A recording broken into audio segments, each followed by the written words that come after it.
Fala galera, tudo bom? O tema do vídeo de hoje é sobre a indústria do açúcar. Vamos explicar a vocês um pouco da história desse produto tão importante em nossos hábitos alimentares e em nossa economia, bem como seu processo de fabricação e as dúvidas mais frequentes como qual a diferença de um tipo para o outro, qual é o mais saudável, enfim, vem com a gente que você vai descobrir.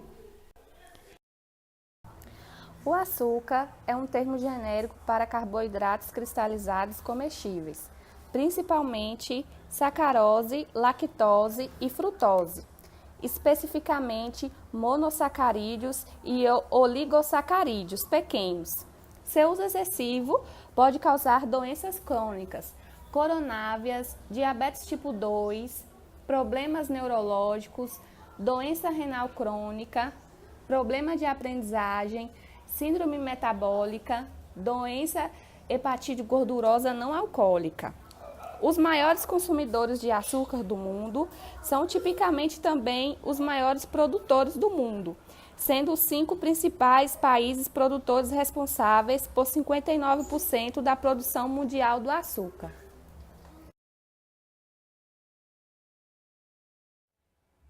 Na história, houve um tempo onde a menina dos olhos do século XVI para o XVII foi o açúcar para Portugal, dentro do Brasil. O mercantilismo vai ser a atividade econômica da Europa durante a Idade Moderna. Eles utilizaram algumas práticas para acumular capital na Europa. O mercantilismo pauta pelo metalismo. A riqueza de um país é proporcional à quantidade de metal precioso que ele tem em seus cofres. Já na balança comercial favorável, a ideia aqui é exportar mais do que importar. Quanto mais exporta, mais entra metal. Quanto mais importa, mais sai. Manter a balança comercial favorável, ampliando a exploração e evitando a importação. Intervencionismo estatal. Nesse momento, a Idade Moderna, apesar de ter uma burguesia, apesar de ter um setor mercantil que atua, quem dá as regras é o Estado. Aqui vamos ter um forte monopólio do Estado. O Estado controla a economia. Sistema colonial. Forma de acumular metal precioso e fazer riqueza. Portugal usa essa forma. No sistema colonial, vai ser a utilização de um território, para que esse território funcione como colônia. E o Brasil foi explorado para gerar riqueza para Portugal. No Pacto Colonial, foi a relação econômica política entre uma metrópole e uma colônia. Como podem ver, a metrópole é Portugal e a colônia é o Brasil. Na verdade, o que vai acontecer não é o pacto, é uma exploração de Portugal sobre seu território colonial.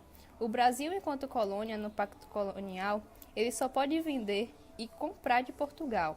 E não pode ser produzido no Brasil nada que leve à competição com Portugal. Vai ser uma economia complementar. No açúcar, produção que vai conseguir gerar a riqueza para Portugal através de algumas estruturas. Em primeiro lugar, vai ser produzido no engenho. O açúcar que vai ser trazido para cá vai contar muito como financiamento da Holanda. Aliás, os holandeses vão começar a refinar e produzir o açúcar também. O sistema plantation, forma de produção dentro da colônia. A produção de açúcar no Brasil, dentro do Pacto Colonial, vai funcionar dentro do sistema plantation. O plantation funciona com esses 4 itens. A monocultura é o fim de produzir um só produto.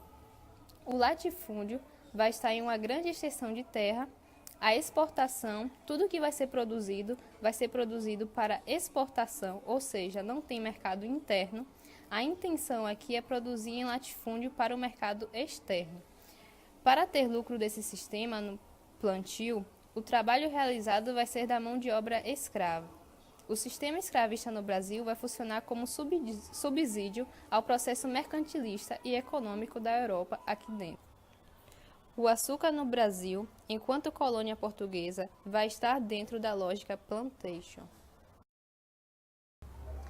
A sacarose ou açúcar é um composto, uma substância química extraída da cana-de-açúcar, da beterraba e de algumas frutas, podendo ser utilizada na produção do açúcar de mesa e de outros produtos adocicados, como geleias, xaropes e doces, Ela é formada através da condensação de uma molécula de frutose e da glicose. Entre as principais características da sacarose está o seu sabor doce e a aparência de cristais brancos e a sua dissolução, ou seja, a sua capacidade de dissolver na água. Sobre os componentes químicos da cana-de-açúcar, varia muito em função das condições climáticas, das propriedades físicas, químicas e microbiológicas do solo, do tipo de cultivo, da variedade, do estádio de manutenção e da idade, bem como outros fatores. Ainda sobre matéria-prima, vamos dar continuidade falando sobre fatores que influenciam na qualidade da cana. Maturação. A cana-de-açúcar é uma planta que manifesta as características genéticas durante o ciclo vegetativo em função das condições ambientais, como radiação, temperatura, fertilização e umidade. Botanicamente, a cana-de-açúcar está madura após a emissão de flores e formação de sementes, que possam dar origem a novas plantas, levando em conta a reprodução vegetativa. A que usa na prática, a maturação pode ser considerada muito mais cedo no ciclo, ou seja, acontece de forma natural, durando menos tempo. Fisiologicamente, a maturação é alcançada quando os colmos atingem o seu potencial de armazenamento de sacarose, ou seja, o ponto máximo de açúcar possível. Além disso, o processo utiliza de aditivos, durando mais tempo.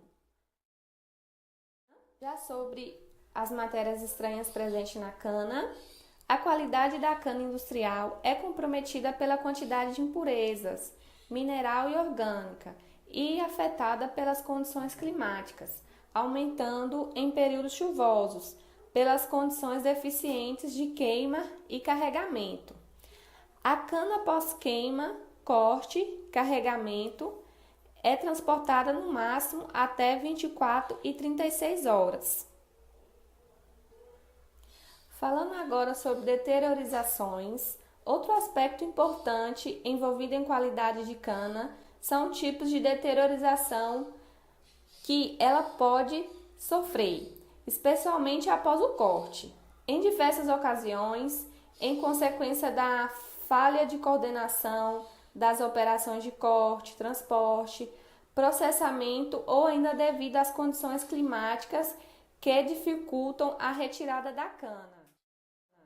Outro aspecto importante é o armazenamento. Considerando que as usinas trabalham numa jornada diária de 24 horas e que o corte é realizado praticamente durante o dia, torna-se necessário promover o armazém da cana para garantir o processamento noturno. O armazenamento da cana se limita principalmente a atender à demanda noturna. Aí é feito armazenamento a granel e em sacos. Dando início à parte de processos industriais, temos como primeira etapa o tratamento do caldo, que pode ser feito de duas formas.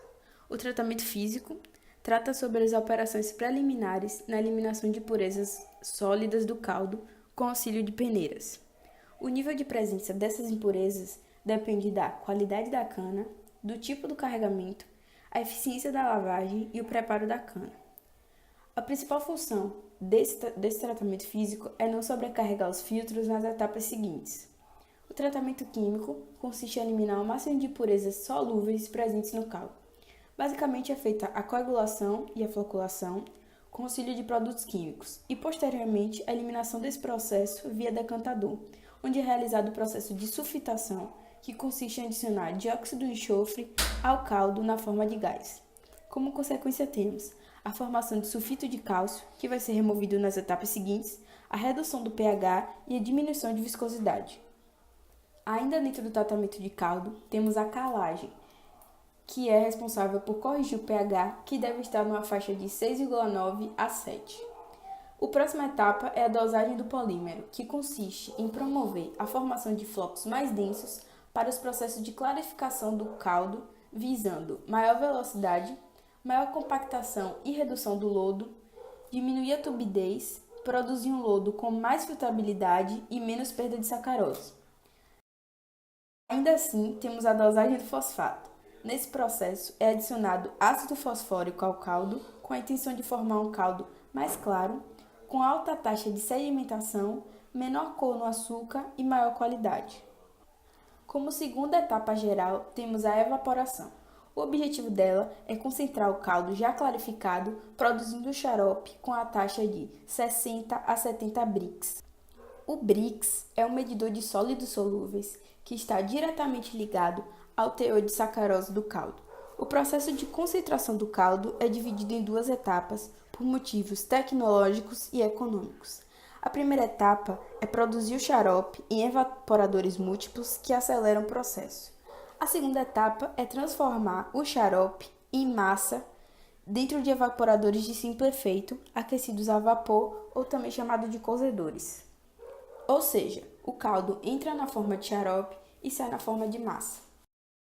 Cozimento. O cozimento tem seu início na segunda etapa da evaporação, onde o xarope é levado até a supersaturação, toma consistência de mel e começa a formar os cristais de açúcar, que após crescer em tamanho, aumentando assim o volume da massa cozida, é descarregado em cristalizadores, onde é completa a cristalização do açúcar.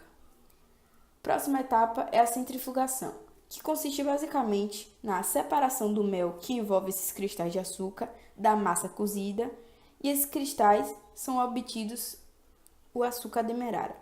Dentro da centrifugação, temos dois tipos de centrífugas. A contínua, onde a velocidade é constante, sendo assim o processo acontece mais rápido, e a descontínua, onde a velocidade não é constante e o processo é mais lento.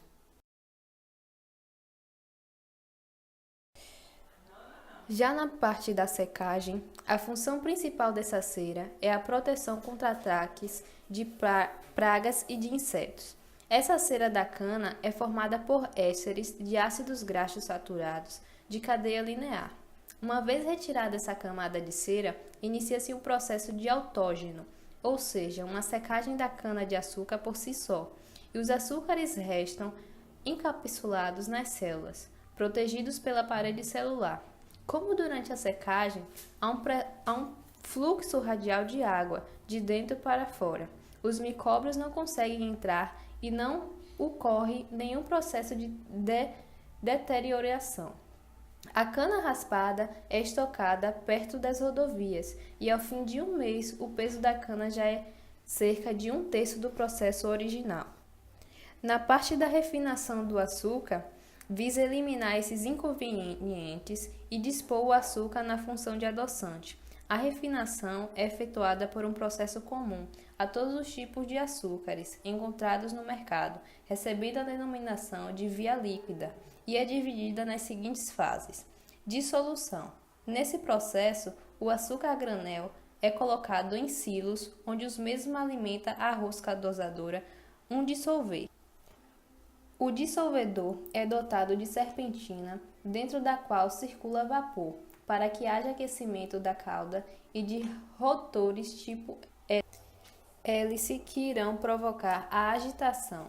Esta cauda é passada por peneiras vibratórias com malhas de aço inoxidável, com abertura de 0,80 mm, onde é retirada grande parte de impurezas, especialmente bagacílios. Na parte da clarificação, nesse processo, a calda é aquecida em trocadores de calor até atingirem uma temperatura em torno de 85 a 90 graus Celsius, na linha que conduz a calda dos trocadores. Aos clarificadores são adicionados componentes que promovem a floculação e flotação dos corantes presentes na calda. Estes corantes são retirados na parte superior dos equipamentos, através de pás raspadeiras e a calda clarificadora, retirada pela parte inferior do equipamento, é enviada aos tanques de calda clarificada. Nesse processo ocorre uma redução de 50% da cor. Na filtração em leito de areia, o processo com filtros de areia, A pré-filtração, que retiram as partículas insolúveis provenientes da clarificação, promovendo redução na turbidez da calda. A pré-filtração segue dois caminhos distintos, visa a produção do açúcar granulado e o outro do açúcar amorfo. No processo de filtração em leite animal, esta última etapa da via líquida tem como objetivo a retirada de corantes fortemente aniônicos, promovendo a redução da cor em aproximadamente 50%.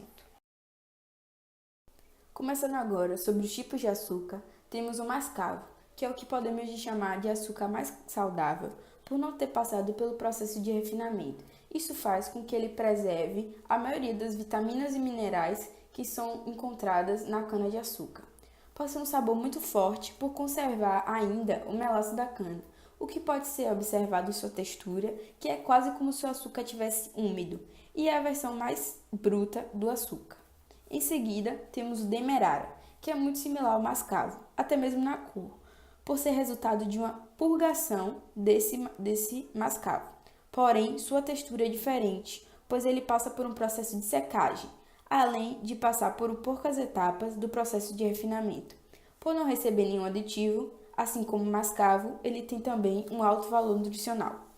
O açúcar refinado granulado é puro, sem corantes, sem umidade ou empedramento. Os cristais são bem definidos e possuem uma granulometria homogênea.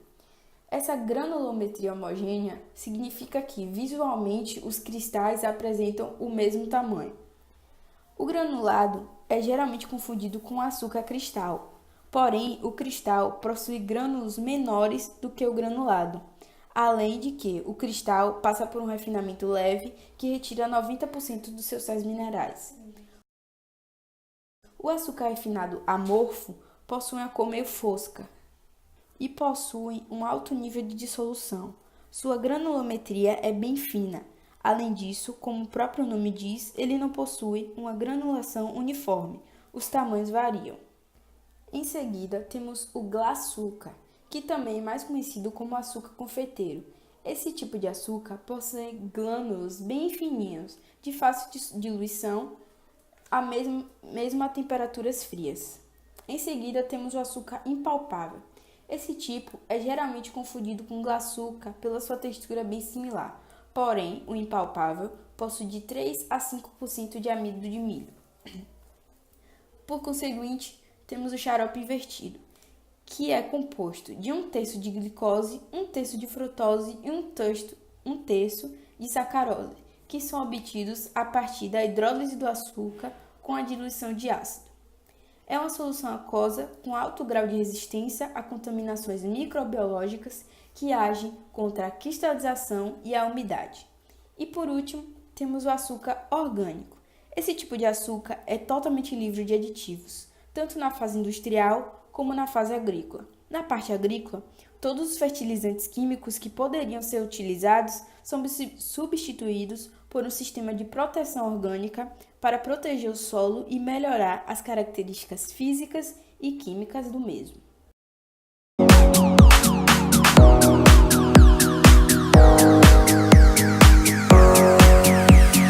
You get to hear me now.